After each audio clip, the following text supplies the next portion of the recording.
A ver, digan conmigo todos: esta es mi Biblia. Soy todo lo que dice que soy. Tengo todo lo que dice que tengo. Puedo hacer todo lo que dice que puedo hacer. Hoy recibiré la palabra de Dios. Confieso que mi mente está alerta, mi corazón está receptivo. Nunca jamás seré igual. Nunca, nunca, nunca. Proverbios capítulo 3, por favor. Cuando haya encontrado el libro de Proverbios, tome asiento. Proverbios capítulo número 3. Sentados. ¿Lo tienen, santos? Vaya, ténganlo abierto ahí porque vamos a ir reflexionando en él. Vivimos en un mundo lleno de fórmulas para el éxito. Usted va a una librería y se encuentra con, ¿cómo se llama?, recomendaciones para el éxito. Usted puede ver un documental o puede ver consejos de gurú que te enseñan de cómo vivir una vida exitosa y próspera. Sin embargo, queridos hermanos, el libro de Proverbios nos enseña principios eternos divinamente inspirados que trascienden las modas y las teorías humanas. Saben que el libro de Proverbios pertenece a una sección del Antiguo Testamento. El Antiguo Testamento tiene 39 libros. De esos 39 libros, 12 libros son libros históricos, que sería el Pentateuco y desde Josué en adelante. Y luego hay 5 libros que son los libros poéticos, sapiensales o la literatura lírica de la Biblia. Y luego están 17 libros que se llaman los profetas. 5 de ellos son los profetas mayores y 12 los profetas menores. Entonces nos encontramos, santos, en medio del Antiguo Testamento, en el corazón, entre los libros históricos, Génesis, Éxodo, Levítico, Génesis, Éxodo, Levítico, Números y Deuteronomio, que ese se llama Pentateuco, de los libros históricos, luego Josué, Jueces, Ruth y todos los otros. Estos se llaman libros históricos. Luego están los profetas, los mayores y los menores, pero en el corazón hay 5 libros que se llaman libros sapiensales o libros poéticos. Estos son Job, Salmos, Proverbios, Eclesiastés y el libro de Cantares. El punto es que hoy nos vamos a detener en uno de esos 5 libros, Job, Salmos, Proverbios. Vamos a hablar del libro de Proverbios. El libro de Proverbios, el autor es Salomón y lo dice ahí. Si ustedes le dan vuelta a unas páginas, en el capítulo número 1, versículo número 1, dice quién es el escritor de Proverbios. Los proverbios de Salomón, hijo de David, rey de Israel. Hay muchos Salomones, pero solamente uno es el hijo de David y rey de Israel. Es decir, estamos hablando del rey Salomón, que fue el tercer gobernador del Reino Unido, que duró 120 años. Ahí estaban Saúl, David y Salomón, su hijo. Entonces, hermanos lindos, la palabra proverbios en el Antiguo Testamento es mislei, en hebreo, así se dice proverbios. Entonces, Salomón escribió no solo el libro de Proverbios, sino que el primer libro de Reyes, en el capítulo 4, versículo 32, dice que Salomón compuso 3000 proverbios y sus cantares fueron 1005. Es decir, que el libro de Cantares también se le atribuye a Salomón como tal, como un compositor. Es más, hay salmos que se creen que Salomón es el escritor de los salmos. Proverbios es muy citado en el Nuevo Testamento. Hay veces es citado directamente y otras veces de manera indirecta. Aparecen 14 citas en el Nuevo Testamento que son explícitas, es decir, que hacen una referencia a Proverbios, pero luego también hay como 50 citas adicionales que muestran una alusión a alguna frase del libro de Proverbios. Entonces, queridos hermanos, tomando en cuenta esto, Creo que no hay nada mejor para comenzar este año que 7 consejos encontrados en el libro de Proverbios. En el capítulo 3 que ustedes tienen abierto, ahí hay 7 consejos que al observarlos, al cumplirlos, al meditar en ellos, sin duda alguna nos van a permitir que este año que recientemente hemos iniciado sea un año de bendición y de prosperidad integral. En este texto entonces vamos a encontrar 7 principios divinos. Escucha esto, principios divinos que nos van a orientar hacia una vida plena y bendecida. Es decir, métase en la cabeza, hermano, que usted hoy va a ver aquí esta tarde 7 claves, 7 secretos, 7 consejos, 7 sendas, 7 guías, 7 principios que nos van a llevar a tener una vida bendecida. Por eso yo quiero predicarles un mensaje que lleva como título 7 principios divinos para tener un año bendecido. Yo quiero tener un año bendecido. No sé si ustedes también, santos. O sea, bendecido en todos los ámbitos de la vida. Que sea un año, hey, miren, hermanos, que ya no estemos, por ejemplo, con problemas económicos que nos roben la bendición, que ya no estemos con la salud endeble y quebrantada, que ya no tengamos problemas y aprensiones en la familia, sino que vivamos unos años en paz, en tranquilidad. Entonces, 7 consejos o 7, llamémosle 7 principios divinos para tener el año bendecido. Número 1, versículo número 1 del capítulo 3. ¿Están conmigo, santos? Dice la Biblia: hijo mío, no te olvides de mi ley y tu corazón guarde mis mandamientos. Primer principio para que nos vaya bien: guardar la palabra de Dios.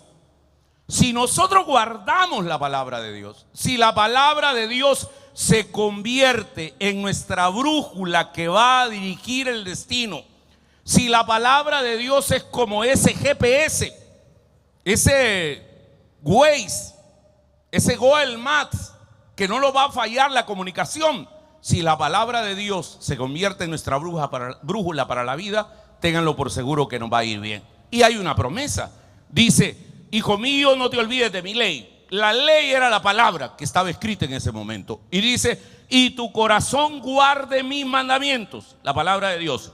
Entonces viene la bendición, dice: porque largura de días y años de vida y paz te aumentarán.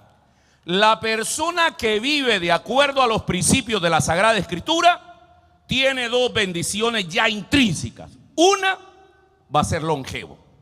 Largura de días le espera. Pero no solo largura de días. Hay gente que, hermanos, vive muchos años, pero vive en una enfermedad. Yo le pido al Señor, le voy a abrir mi corazón, que los años que yo vaya a vivir, que sean años plenos, hermano. Yo no quisiera, por ejemplo, que me lleven al baño o que me estén poniendo un pamper o estar enfermo. No quisiera vivir una vejez así. No, yo le pido al Señor, por ejemplo, que cuando me vaya a morir, que sea rápido, que vaya en la moto y me dé un ataque cardíaco y pum, pum, se murió el pastor. Que no sienta, pues. O que me vaya a acostar como murió don Santiaguito Echegoyen. Fíjate, Efraín, que hay un pastor evangélico, bueno, no era pastor, un hermano en Cristo, el profesor Santiago Echegoyen, perfecto profesor de matemáticas del Inframen, de la Misión Centroamericana, siempre andaba trajes, enseñaba matemáticas como los maestros de la vieja escuela. Don Santiaguito Echegoyen se fue a acostar, ya sus hijos no vivían con él, y se durmió.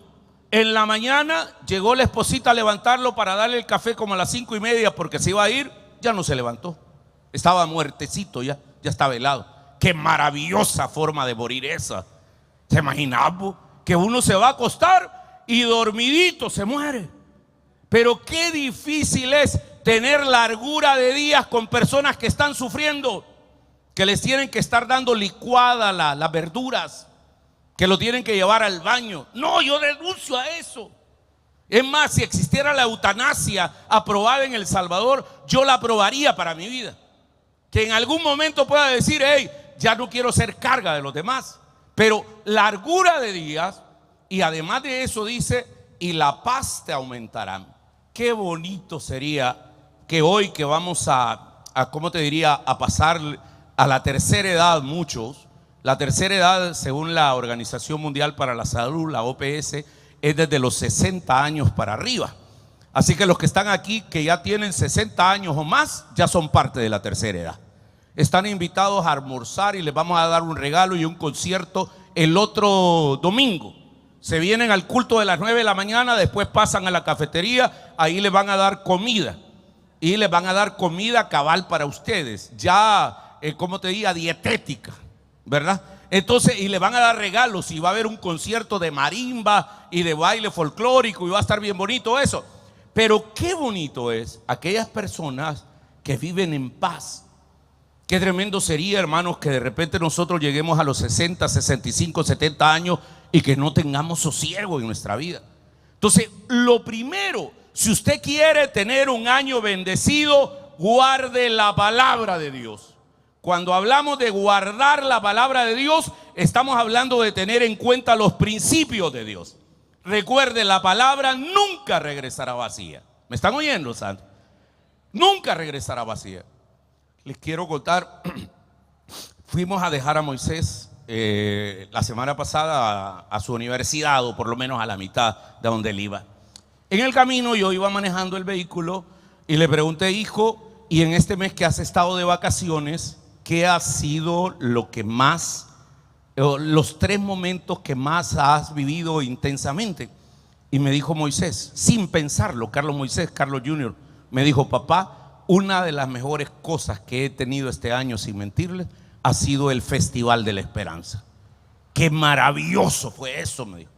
Yo empecé a llorar, pero no de lamento, sino de la presencia de Dios. Entonces imaginen, hermano, nosotros no tenemos control. La mamá de Moisés no tiene control, ni yo. Él no puede decir que está en la casa ahorita descansando o haciendo tareas para la universidad, pero podría andar en cualquier otro lado.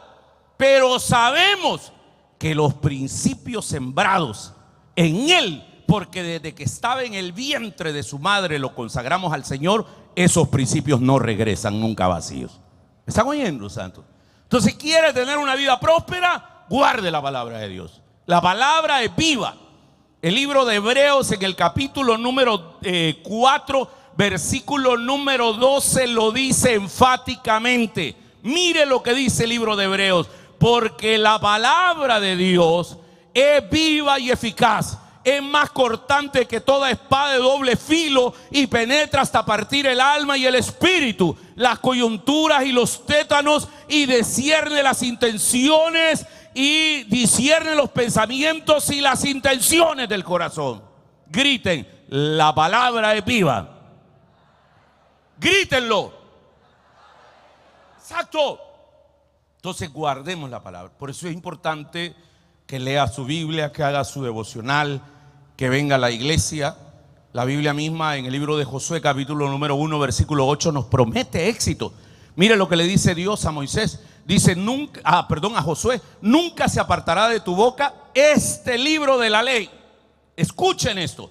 Y esto es lo que Dios te dice esta tarde: nunca se aparte de tu boca este libro de la ley, sino que de día y de noche medita en él, para que guardes y hagas conforme a todo lo que está escrito. Si usted hace eso, entonces Dios te hará prosperar tu camino y todo te saldrá bien. Yo creo esta palabra, yo la recibo, porque como dice el Salmo 105, lámpara es a mis pies tu camino y lumbrera en mi camino.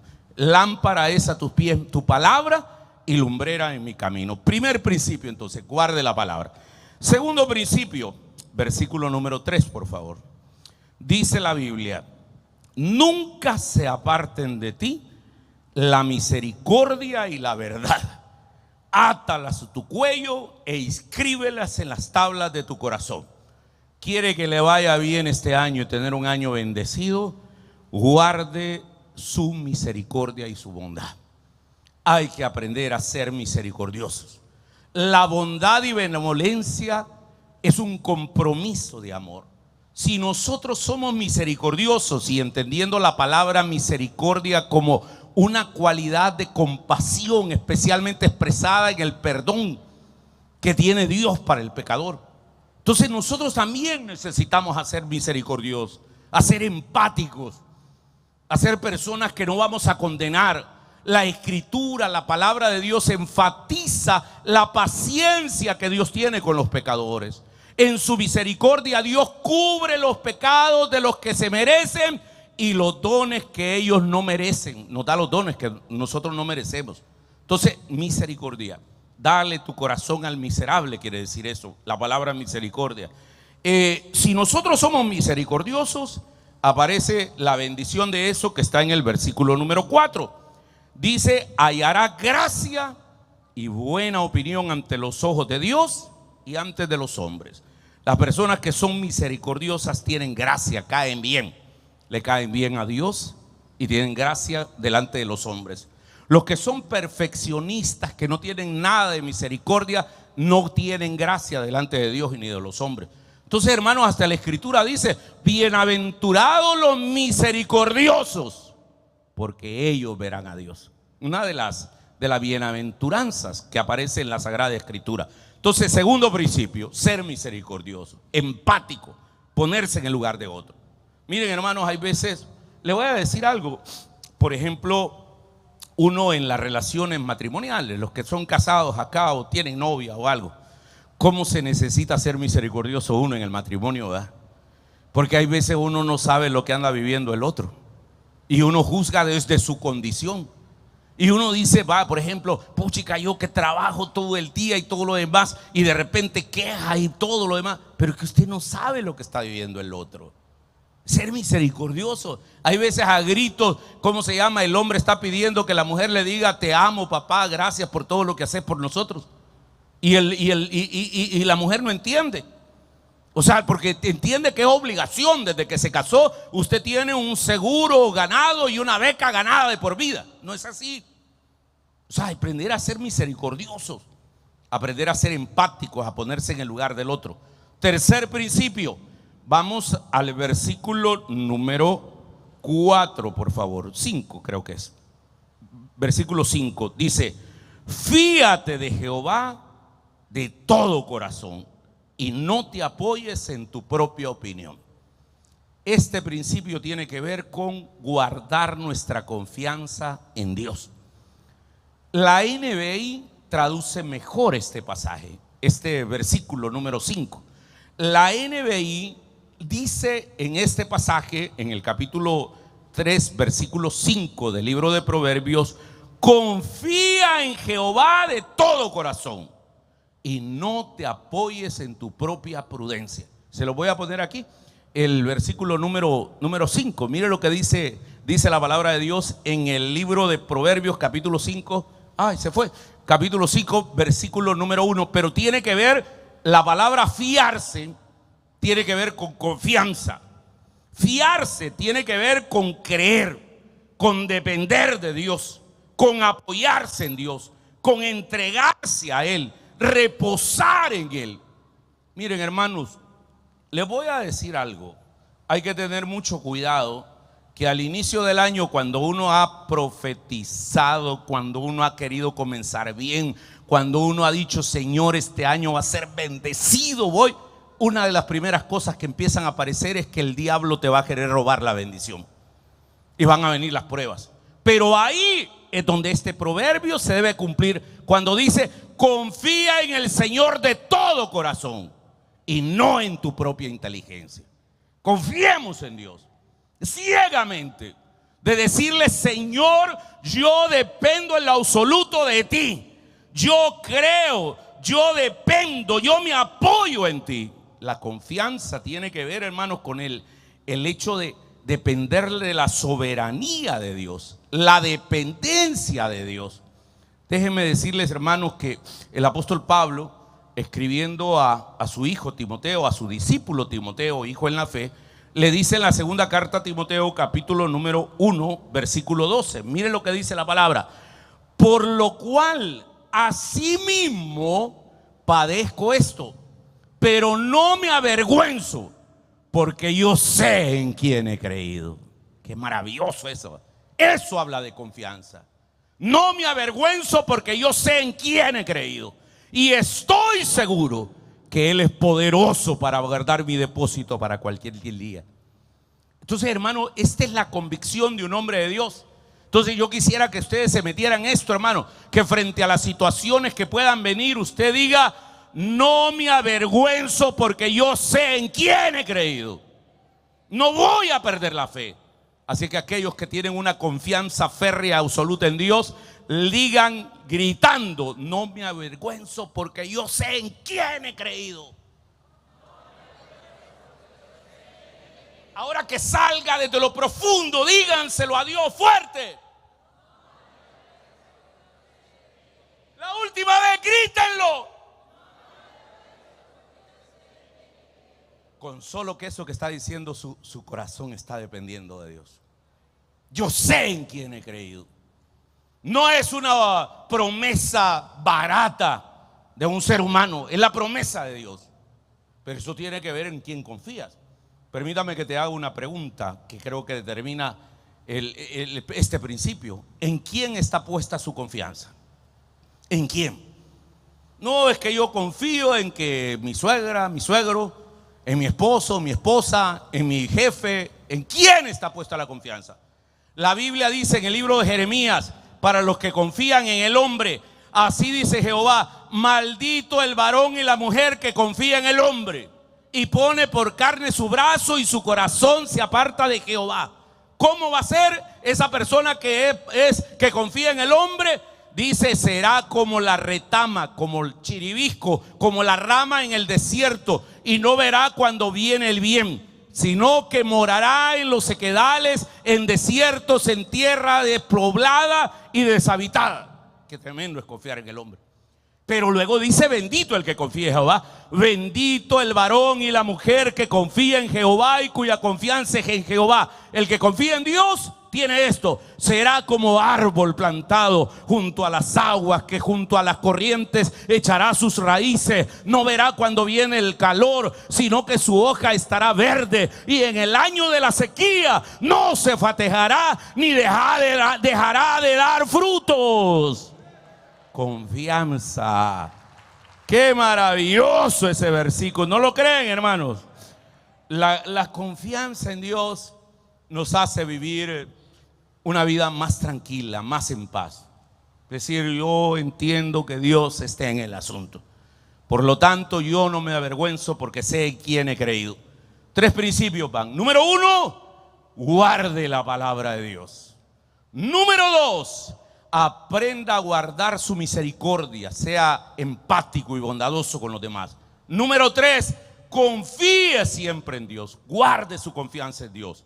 Vamos al número 4, versículo número 7, por favor. Dice la Biblia: no seas sabio en tu propia opinión, teme a Jehová y apártate del mal. Cuarto principio para tener un año bendecido: guardemos nuestra dependencia de Dios. No seas sabio en tu propia opinión. Reconocer, hermanos, esto implica reconocer nuestra limitación y buscar la sabiduría divina. Hay gente que se cree toda poderosa y hay cosas que el dinero no puede arreglar, hermano. Estaba hablando esta semana que pasó una llamada con un hombre que tiene mucha plata, pero de plano ese tiene plata hasta para regalar. El hijo tuvo un problema que lo agarraron con un carro deportivo. Ustedes ya saben, ¿verdad? Que esa historia es famosa, ¿verdad? Entonces el punto es que el papá, que es motociclista también, me dijo: mira, ¿y no crees que puede ir a la iglesia? Y yo: sí, aquí vienen a hacer las prácticas, los trabajos de utilidad pública. Pero ¿cómo ha cambiado el hombre? Porque antes era un hombre que decía: no, mi plata arregla cualquier cosa. No, papá, ahora ya no. O sea, es decir, ahí viene el hecho de no sea sabio en su propia opinión, sino que confiar en Dios, tener humildad que nos aleje del orgullo, temor de Dios, una reverencia y obediencia, entendiendo que el principio de la sabiduría es el temor de Jehová, apartarse del mal como un acto de dependencia. Qué tremendo es aquellas personas que creen que siempre tienen la verdad. La verdad absoluta solamente Dios la tiene, hermanos. Esto nos impide, esto nos lleva a vivir. Dice la Biblia en Proverbios 3:7, porque será medicina a tu cuerpo y refrigerio para tus huesos. Cuando usted no es sabio en su propia opinión y confía en el Señor, sin duda alguna Él va a bendecirlo en este año. Es decir, mira, Señor, yo hay cosas que no sé cómo van, pero sí voy a depender de ti. Otro principio, versículo 9, por favor. ¿Están conmigo, santos? Este es el quinto. Dice la palabra: honra a Jehová con tus bienes y con las primicias de todos tus frutos. Aquí este principio tiene que ver con guardar la generosidad, nuestra generosidad. Hermanos lindos, esto tiene que ver con el hecho de darle al Señor siempre la parte que a Él le corresponde. Esto tiene que ver el hecho de cuando usted nombra a Dios el socio en sus finanzas, cuando usted le cree a Dios, cuando dice: yo me voy a quedar con menos, pero le voy a dar el diezmo a mi Señor, le voy a dar esta ofrenda. Nuestra generosidad refleja nuestra fe y nuestra gratitud. Miren, hermanos, perdonen que insista sobre este tema, pero algunos pensarán: el pastor tiene interés de que le den dinero. No, mire, Dios es Dios, el dueño del oro y la plata del mundo, y puede subsistir con lo que usted le dé o con lo que no le dé. Déjeme que le repita algo: nuestra generosidad, escuche esto, nuestra generosidad expresa nuestra fe y nuestra gratitud, porque en nuestra generosidad le estamos diciendo que todo proviene de Dios. ¿Están oyendo, santos? Todo proviene de Dios. Griten: todo proviene de Dios. Todo proviene de Dios. O sea, esto nos lleva al hecho de entender que honrar a Dios con nuestro dinero, porque sus acciones humanas tienen repercusiones divinas. Es importante que usted entienda que su afecto por Dios tiene un efecto en la vida financiera. En su generosidad se expresa su corazón. Cuando usted dice: yo voy a darle al Señor de mi corazón.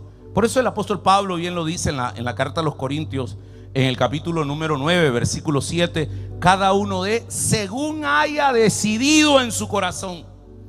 ¿Por qué hay gente que no ofrenda? Porque su corazón no es generoso para con Dios, porque se están quedando con la bendición de Dios. O sea, hermanos, se están quedando con esa aventura maravillosa de darle al Señor. Dice: den, dice la Biblia, cada uno dé según lo que haya decidido en su corazón. Eso sí, no den de mala gana ni por obligación, porque Dios ama al dador alegre. Mis queridos hermanos, que este año tomemos la determinación de decir: Señor, yo no te voy a robar. Voy a sembrar para cosechar abundantemente, porque la generosidad del hombre provoca la generosidad de Dios. La Biblia dice en la segunda carta a los Corintios, en ese mismo capítulo que leímos, versículo 6: recuerden esto, el que siembra escasamente, escasamente cosechará, y el que siembra en abundancia cosechará. ¿Por qué no está cosechando en abundancia? Porque le voy a hacer una sugerencia. ¿No será que no está dándole a Dios la parte que le corresponde? Y esto lo dice la palabra: traigan los diezmos al alfolí, pruébenme en esto, y yo abriré las ventanas de los cielos y derramaré bendición. ¿Hasta qué dice? Hasta que sobreabunde. Reprenderé por vosotros al devorador. Mis hermanos, guardemos nuestra generosidad con Dios. Que este año sea un año bendecido financieramente, pero que nosotros seamos fieles a Dios en la parte de las finanzas. Y luego el sexto principio. Pero antes del sexto principio, para los que somos generosos con el Señor, hay una promesa que está en el versículo 10 y ustedes la conocen. Dice el versículo número 9: honra a Jehová con tus bienes y con las primicias de todos tus frutos, y serán llenos tus graneros y con abundancia, y tus lagares rebosarán de mosto. Promesa para Dios. Cuando Dios es primero en mi vida. Sexto principio, versículo 11: No menosprecies, hijo mío, el castigo de Jehová, ni te fatigues de su corrección. Sexto principio: guardar el amor a Dios a pesar de todo. El amor a Dios se manifiesta inclusive cuando Dios nos está disciplinando. Hay algunas cosas que nos pasan, hermanos, porque es disciplina de Dios. Otras nos pasan por, ¿cómo te diría? Porque el enemigo quiere robarnos la bendición. Pero hay algunas veces que Dios nos está disciplinando. Por ejemplo, en el tema de las finanzas, ¿no será que por nuestra tacañería Dios nos disciplina en esa área y por eso siempre estamos bien preocupados? Entonces aprendamos a aceptar la disciplina. Aprendamos a ver la corrección como una señal de amor paternal. Usted tiene hijos y los va a corregir, pues. O sea, no va a dejar que hagan todo. Pues así es Dios. También nos va a corregir. Aceptar el proceso de Dios para nuestro crecimiento. Perseverar en fe durante las pruebas. No hay uno de nosotros que viene: no, mire, no me sale bien. Yo estuve el 1 de enero profetizando que este año iba a ser de bendecido y me echaron del trabajo.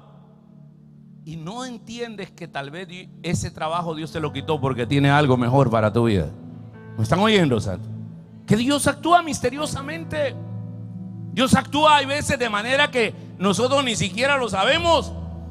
La Biblia dice en el libro de Hebreos, capítulo número 12, versículo número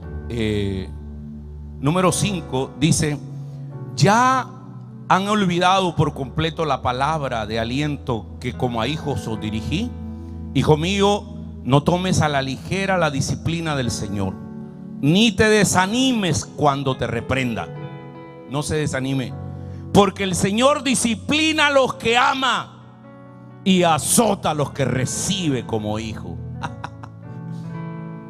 A veces es difícil la disciplina, pero si usted es un hijo y Dios lo está disciplinando, agárrelo.